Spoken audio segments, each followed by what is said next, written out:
16-year-old Eliza and her mother didn't have much, but they had each other. Her mom was a nurse at the local hospital, and their small apartment in the city was filled with love. That was always enough, until the night it wasn't. After a late shift, her mother died. A sudden cardiac arrest, the doctors said. Quick, unavoidable, tragic.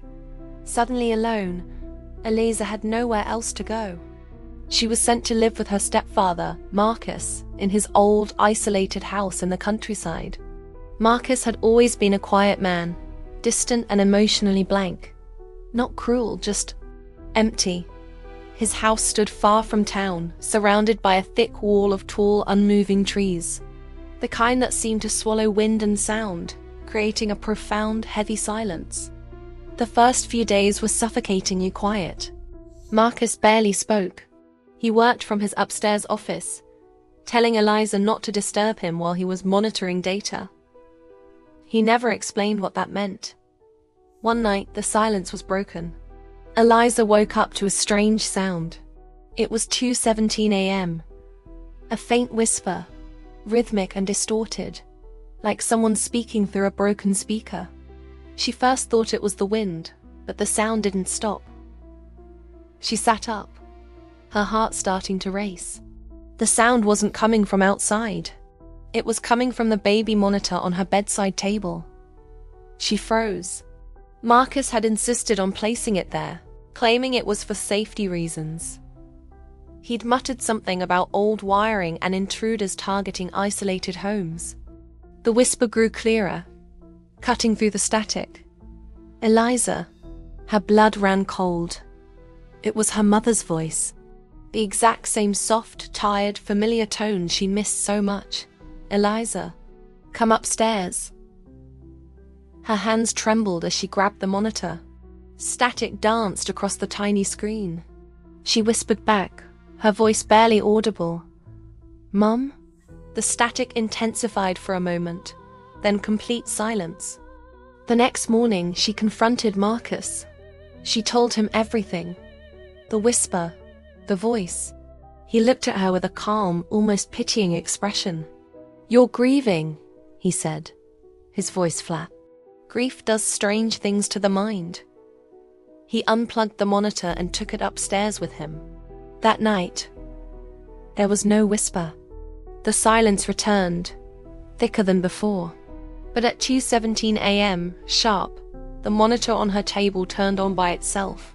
The screen glowed with an eerie light. Static filled the air again. Then, the voice returned, desperate this time. Eliza, help me. Her heart pounded against her ribs. Suddenly, the camera feed shifted. It wasn't her room anymore. She was looking at a small, dark basement. In the corner stood a hospital bed, and on that bed was her mother. Breathing, hooked up to worrying machines. Eliza gasped and dropped the monitor. It hit the floor with a crack, and the screen went black. The next morning, she ran to Marcus, her words tumbling out. There's a basement, I saw it. Mom is in the basement. Marcus paused for just a fraction of a second, his calm facade barely cracking. There is no basement, he replied, his voice firm. But she knew what she had seen. She knew she wasn't crazy. That night, she didn't sleep. She sat on her bed, staring at the cracked, unplugged monitor, waiting. The clock ticked past midnight. 2:16 a.m. She held her breath. 2:17 a.m. The monitor flickered to life again. This time, there was no static. The image was crystal clear. The basement, the hospital bed, and her mother. Her eyes wide open, tears streaming down her face. Lips moved weakly, forming two silent words. He did this. Then the camera angle shifted. Behind the bed, Marcus was standing in the shadows, watching, and he was smiling. A cold, chilling smile that made Eliza's breath catch in her throat.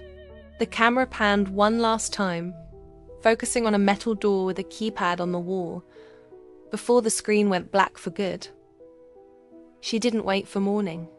As dawn broke, she began her search. She checked every wall, every hallway, every locked door in that silent, sprawling house. Finally, in Marcus's office, behind a tall, dusty bookshelf, she found it. A hidden door. Her hands trembled as she pulled it open, revealing a narrow set of stairs leading down into darkness. The air grew colder with each step she took. The basement was real, and in the corner, the machines were still humming beside the hospital bed. But the bed was empty. A fresh 4-line hung in the air, attached to nothing. Then she heard it. Footsteps from the office above. Marcus's voice, calm and menacing, drifted down the stairs. "You weren't supposed to find that." She spun around, desperate, her eyes locked onto the keypad on the wall. She remembered the numbers flashing on the monitor screen just before it died. 217. She typed them in. With a soft click, a side door unlocked. Without thinking, she burst through it and up another flight of stairs, emerging into the cold morning air. She ran. She ran through the trees, never looking back, until she reached the main road and flagged down the first truck she saw. The police found the basement that same morning. They also uncovered something horrifying. Marcus, using Eliza's mother's hospital access, had been slowly poisoning her for months.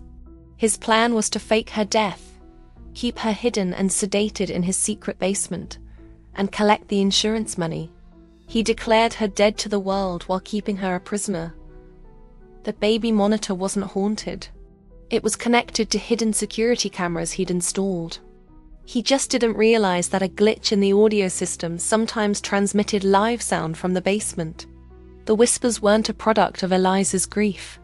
They were her mother's desperate fading cries for help. A warning. Marcus was arrested. After emergency treatment, her mother survived. They were together again. But even now, Eliza still wakes up some nights at exactly 2:17 a.m. And even though the monitor is long gone, sometimes, in the dead silence of her room, she can still hear the faint sound of static,